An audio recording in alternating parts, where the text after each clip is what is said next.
How do you do?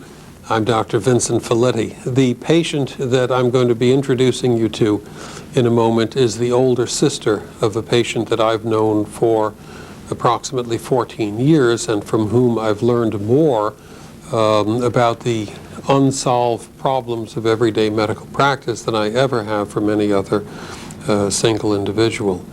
This older sister is a good illustration of how adverse childhood experiences underlie the most common causes of death in the United States. So I want you to listen as she speaks clearly and describes her childhood experiences and her adult health problems to pick out those things that are the 10 most common causes of death. Take a look at this graphic that lists the 10 most common causes of death in the United States, and that'll help you know what you're going to listen for as she speaks.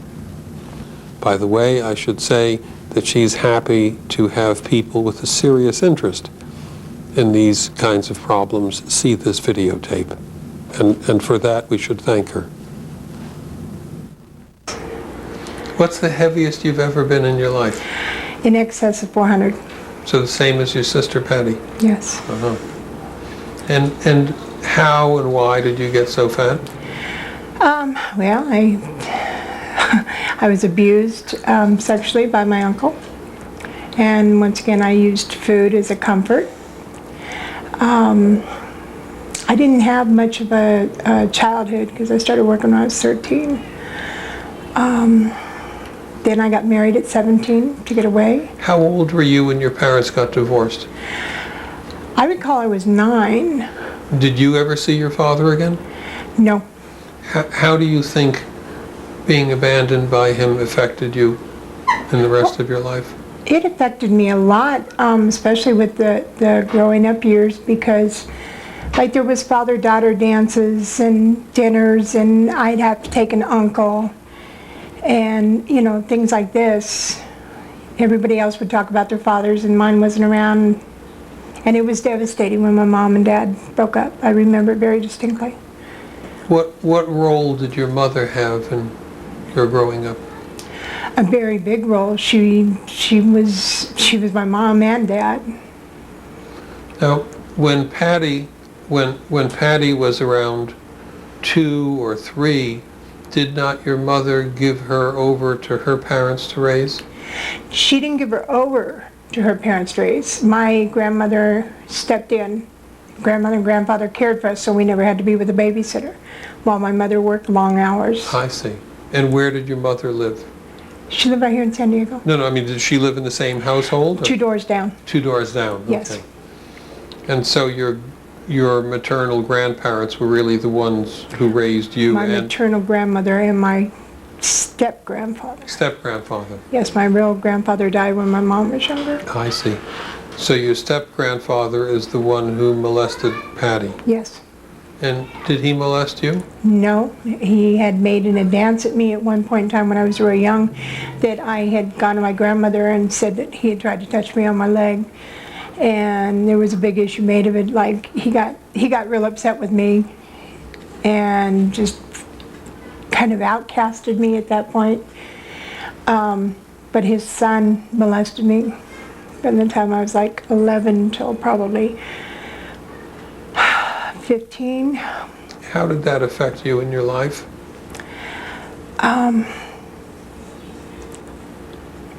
I think it affected me. I think it's had an effect because I've been through 3 marriages.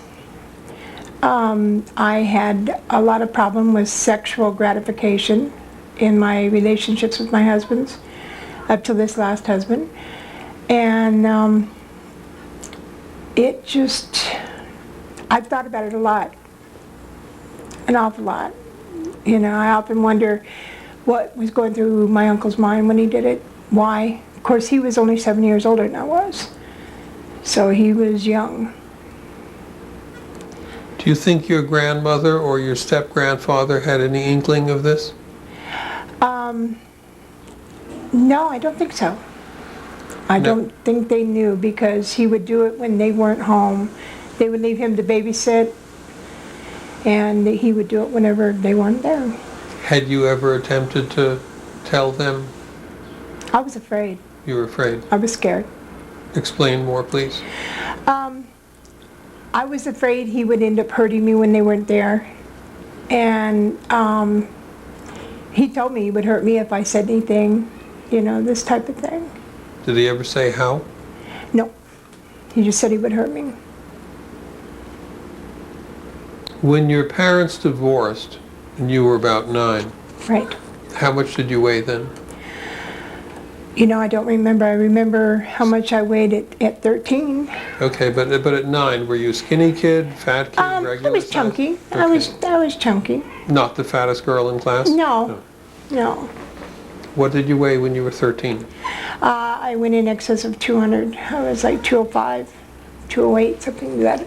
Why do you think that was? I think the divorce had a lot to do with that. I think the molesting had a lot to do with that. Like I said, I started using the food as a comfort. What about being fat? Your sister has spoken about being fat having benefits in terms of providing a wall. Does that have anything to do with you, or is that her idiosyncrasy? I don't know. I can't answer that question. I don't know if I've used it as a wall. I know I had a drug problem. I had a 20-year drug problem Did you? that I just kicked 3 years ago. Tell me something about that, please. I started using methamphetamine. Well, I started out using methamphetamine, coke, pot, and then it was strictly my drug of choice was methamphetamine. And it went on for 20 years. Started in my mid-20s. And Methamphetamine is a fairly decent antidepressant.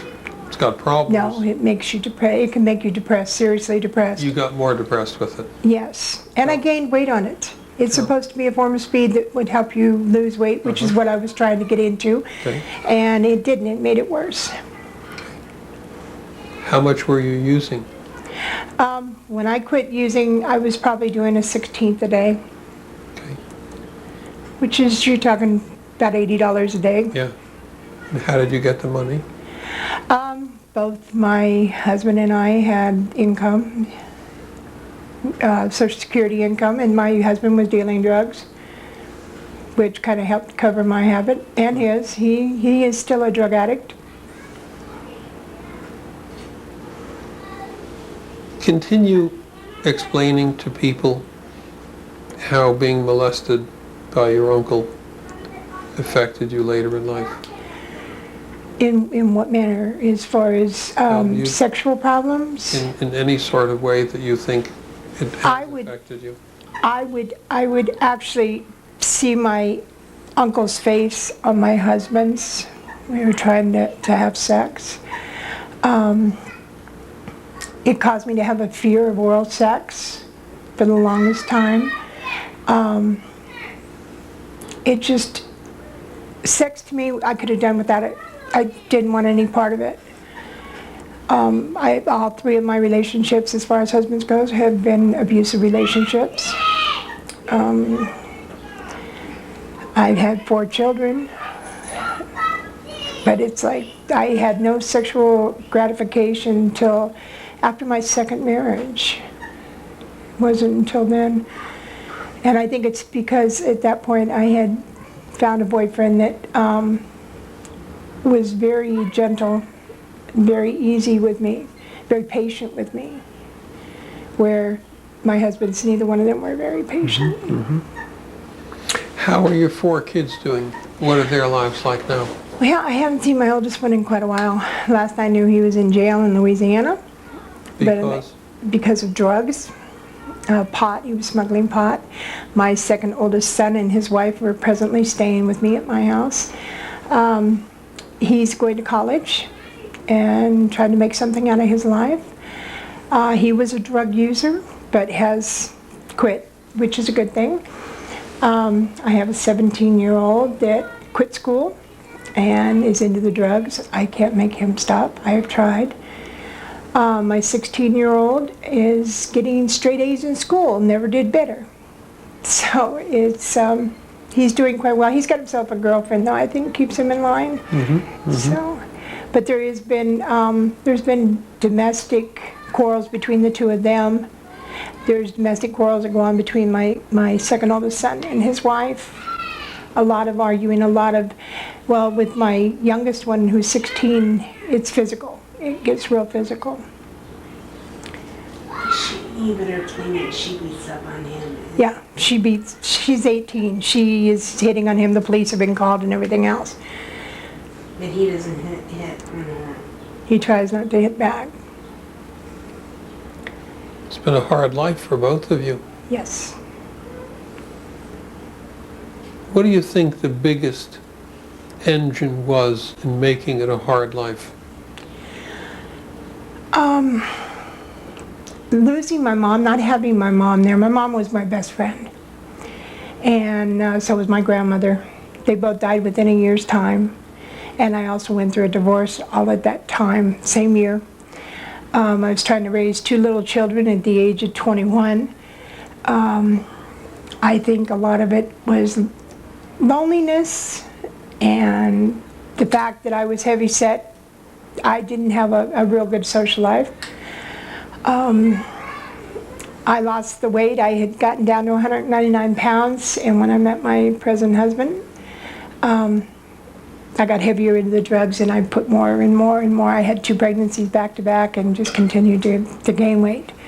And then it became a cushion, I think, at that point, because I can't explain it. It's like my husband didn't care. He was comfortable with me at any weight. And of course, the bigger I was, the less mobile I was, the less independent I was. And he had real good control over me like that. When, in fact, since I've started losing the weight and have started walking again, because I was almost to the point where I couldn't walk, I was so heavy, he doesn't like that. He doesn't like the fact he doesn't have that control over me anymore. And it bothers him tremendously. He made a comment not too long ago, well, I guess I'll have to go find me another fat woman to be with. And that hurt. That hurt my feelings. Because we've been together, it'll be 19 years in August. So if you were to compare, in terms of damage, 3 things, help me understand how you would rank them. I don't understand. I'm going to Okay. list 3 things in your life, and you compare them in terms of how you think they affected you, which was the most damaging, etc. Losing your father through divorce, being molested by your uncle, and losing your mother through death. The most traumatic was losing my mother. Then it's a toss-up on the other 2. I think I got over the loss of my father. You know, I figured after so many years he wasn't coming back, and that was it. I was able to basically write it off after so many years. But as far as being molested, that's stuck with me all my life. You know, it's still in the back of my mind. I am in therapy. I too suffer from depression. Yeah, the most traumatic was my mother, losing my mother, most definitely. Which had the most to do with your putting on so much weight?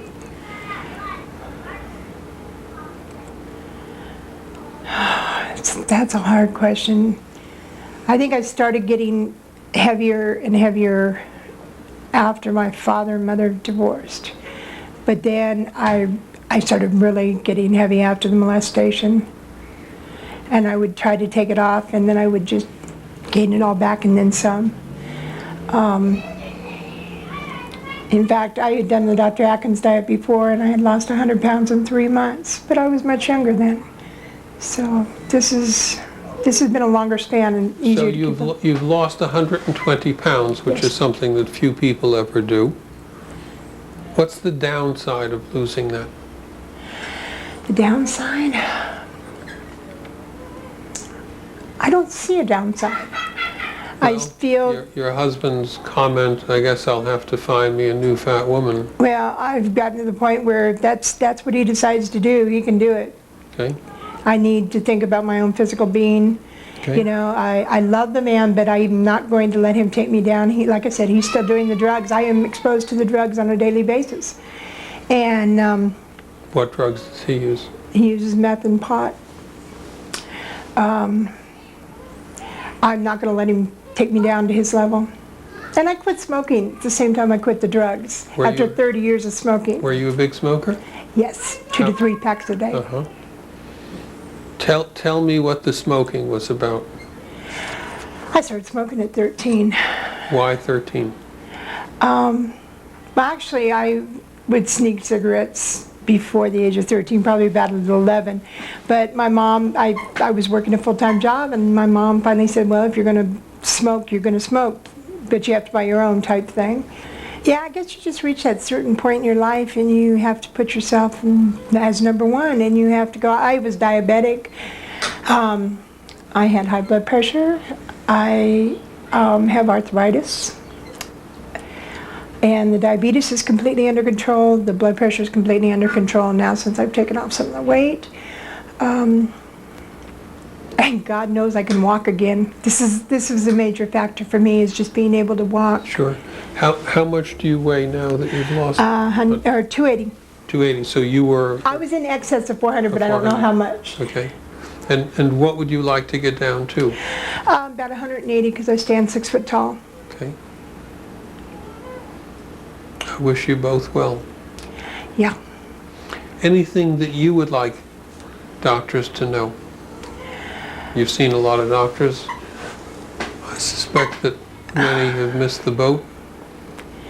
Well, I think once again, doctors should look below the surface. You know, I opened up and told my doctor that I had a drug problem, but I was dealing with the Family Resource Center, which was helping me and my family out, and they dealt with this for over a year and never knew I had a drug problem until the final end, and I told them. But I think they should look below the surface as far as possible. I think they should understand what's going on in the background of the person before they try to treat, whether it be weight, depression, or anything. I think they need to go real deep into the background. Did anyone who was helping you with your drug use have any understanding of what that was about?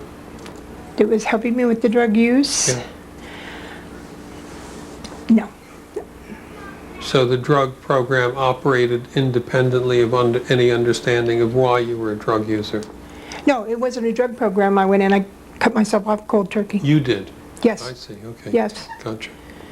The doctor told me if I didn't straighten up my act and do something about the smoking and clean up my drug habit, I was going to be dead in no time.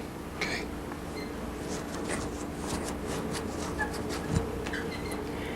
And that scared me, I think.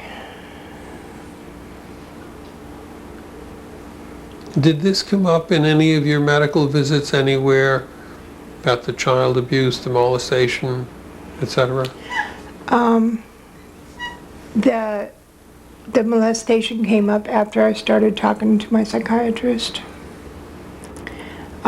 We never really addressed the issue. Of course, he writes my medications for me. Is this someone at Kaiser or? No, no. Let's see, as far as a psychologist, he's helping me deal with present problems, I think. You know, I had mentioned that the molestation to him in the past, and it was just like, what's in the past is in the past, it's kind of left there. It was never addressed. Even though it's pretty clear to you that that's had an ongoing influence over your whole Yeah. life. Yeah, People are afraid to touch that, aren't they? I think so. And it happens in America every day, every hour. There's children being molested, Yeah. you know, and a lot of it is by family. Oh, yeah. Families, stepfathers, things like this. Yeah. You know, I think sexual abuse is, if it was addressed in the way that child abuse is, I think they would get a lot further with it. It's something that's been put on the back burner. You think of child abuse, you think of children being beaten, Sure. you know. But sexual abuse is sometimes a lot worse than physical abuse, because you can get rid of the bruises. You can't get rid of the things, the scars on your mind.